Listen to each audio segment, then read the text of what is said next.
రామచంద్రాపురం వాడి వేడి ఇప్పుడు అర్థమైంది. 3 గంటల క్రితం ప్రారంభమైతే దారి పొడుగుతా మీ నీరాజనాలు, మీ ప్రేమాభిమానాలు సరిగ్గా 9:50కి వచ్చి మీకు నా స్పీచ్ సమయం తగ్గిపోయింది. ఎలక్షన్ కోడ్ ప్రకారం 10కి మించి నేను బయటకు కూడా కనిపించకూడదు. ఇంకో మారు కుదిరితే ఇంకోసారి ఖచ్చితంగా వచ్చే ప్రయత్నం చేస్తాను. ఒకటే మాట, ప్రభుత్వం మారబోతోంది, మన ప్రభుత్వం వస్తుంది. వైసీపీ అవినీతి కోటలు బద్దలు కొడుతున్నాం.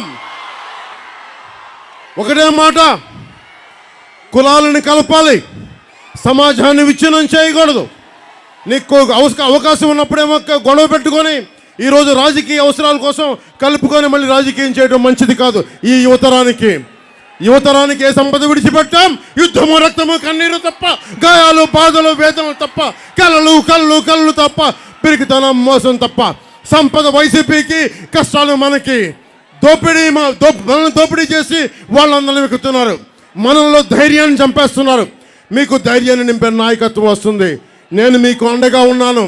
మీ కష్టాలు నావి, మీ కన్నీళ్లు నావి. నేను మీకోసం పనిచేస్తాను. రామచంద్రాపురం నియోజకవర్గం మన జనసేన పోటీ చేయాల్సింది. కానీ కూటమి ధర్మం ప్రకారం నేను మన స్థానాన్ని తెలుగుదేశం పార్టీకి ఇవ్వడం జరిగింది. ఎందుకంటే మనం 175 స్థానాల్లో జనసేన పోటీ చేస్తున్నట్టే, 175 స్థానాల్లో భారతీయ జనతా పార్టీ పోటీ చేస్తున్నట్టే, 175 స్థానాల్లో తెలుగుదేశం పోటీ చేస్తున్నట్టే. ఈసారి స్థిరత్వం కావాలి, సుస్థిరత కావాలి, మీకు ఉపాధి అవకాశాలు కావాలి, వలసలు ఆగాలి, సాగునీరు రావాలి, తాగునీరు కావాలి, కాలుష్యం పోవాలి, రోడ్లు, గుంతలు లేని రోడ్లు కావాలి. ప్రతి ఒక్కరికి అండగా ఉండే ప్రభుత్వం రావాలి. ఆ దిశగా నేను ఈ రోజున తెలుగుదేశం సైకిల్ గుర్తు మీద మన రామచంద్రాపురం నుంచి వాసంశెట్టి సుభాష్ గారిని మనస్ఫూర్తిగా గెలిపించమని మిమ్మల్ని కోరుకుంటా ఉన్నాను. అలాగే మన అమలాపురం పార్లమెంట్ అభ్యర్థిగా మనకి జిఎం హరీష్ గారిని గెలిపించవలసిందిగా కోరుకుంటున్నాను. అందరూ చెప్తా ఉన్నారు, పిఠాపురంలో మనం విజయకేతనం ఎగరవేస్తున్నాం.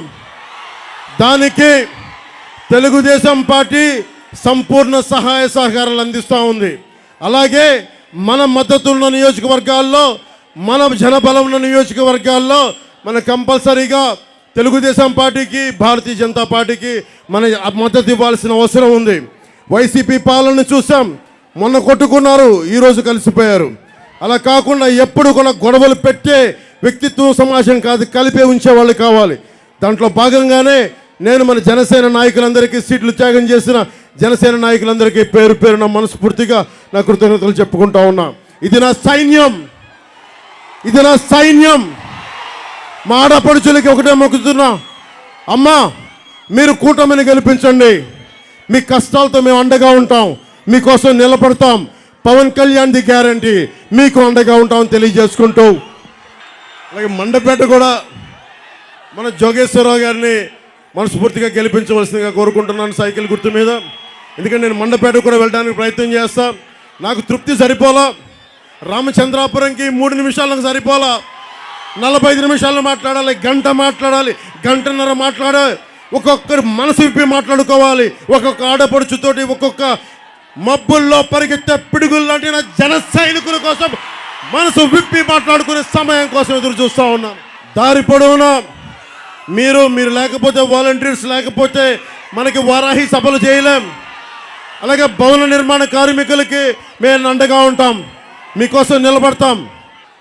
ద్రాక్షారామం కోసం దాదాపు నలుమూలల నుంచి 500 కార్లు వేసుకొచ్చిన మీ ఒక్కరికి పేరు పేరున ధన్యవాదాలు. పిడుగులు పరిగెడుతున్నాయి అన్న జన సైనికులు మీ అందరికీ కూడా పేరు పేరున ధన్యవాదాలు తెలుపుకుంటూ, ఇంకొకసారి మనసిప్పి మాట్లాడుకుంటాం. 18 రోజుల సమయం ఉంది. బద్దలు కొట్టాలి, వైసీపీ అవినీతి బద్దలు కొట్టాలి. మన కూటమి విజయం సాధించాలని మీ ఆశీస్సులు కావాలని మనస్ఫూర్తిగా కోరుకుంటూ, ఆడపడుచులకు ఒకటే చెప్తున్నాను, అమ్మా నేను మీకోసం నిలబడేవాడిని, మీకు అండగా ఉండేవాడిని. మీ అన్నని, మీ బిడ్డని మీ ఇంట్లో ఒకరిని మీకోసం మనస్ఫూర్తిగా ఒళ్ళు వంచి ఒక సేవకుల్లా పనిచేస్తాను. పిఠాపురం నుంచి మనం విజయకేతను ఎగరవేస్తామని తెలియజేసుకుంటూ, కూటమికి మీ సంపూర్ణ మద్దతు పలకాలను తెలియజేసుకుంటూ, వాసంశెట్టి సుభాష్ గారిని భారీ మెజారిటీతో గెలిపించండి. హరీష్ గారిని అమలాపురం పార్లమెంట్ అభ్యర్థిగా గెలిపించండి. జోగేశ్వరరావు గారిని మండపేట తెలుగుదేశం పార్టీ అభ్యర్థిగా గెలిపించండి. వాళ్ళ గెలుపు, వాళ్ళు చేసే హామీలు గ్యారంటీ నాదని తెలియజేసుకుంటూ సెలవు తీసుకున్నాను. జై టీడీపీ, జై బీజేపీ, జై జై జై జనసేన, జై హింద్.